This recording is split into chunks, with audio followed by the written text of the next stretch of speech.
ગાંધીનગર જિલ્લાની અંદર આવેલા પેઠાપુર મુકામે કોટફલી વાસમાં જૈન દેરાસર ગ્રુપ ગાંધીનગર દ્વારા સ્થાપન કરેલી ગણેશ ભગવાનની મૂર્તિનું ગણપતિ બાપ્પા મોરિયાના નાદ સાથે વિસર્જન કરાયું. સમગ્ર ભારતભરમાં ગણેશ મહોત્સવની ધામધૂમપૂર્વક ઉજવણી કરવામાં આવી હતી. 10 દિવસમાં અલગ અલગ દિવસે ભગવાન ગણેશજીની મૂર્તિઓનું વિસર્જન કરવામાં આવેલ હતું. જ્યાં પેઠાપુરના કોટફલી વાસમાં જૈન દેરાસર ગ્રુપ ગાંધીનગર દ્વારા સ્થાપન કરેલ ભગવાન ગણેશજીની પૂજા આરતી અને ડીજેના તાલે રાસ ગરબા રમીની મૂર્તિનું ઘર આંગણે જ વિસર્જન કરવામાં આવ્યું હતું. ગણપતિ બાપ્પા મોરિયાના નાદ સાથે વિઘ્નહર્તા મૂર્તિનું વિસર્જન કરવામાં આવ્યું હતું. જૈન દેરાસર ગ્રુપ દ્વારા ગણેશ મહોત્સવનું આયોજન કરવામાં આવે છે.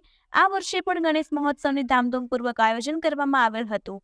ગણેશ મહોત્સવમાં અલગ અલગ રાત્રિએ ભજન અને રાસ ગરબા તેમજ ધાર્મિક કાર્યક્રમનું આયોજન કરવામાં આવેલ હતું. જ્યાં 10 દિવસ બાદ મંગળવારે વિઘ્નહર્તાનું વિસર્જન કરવામાં આવેલ હતું.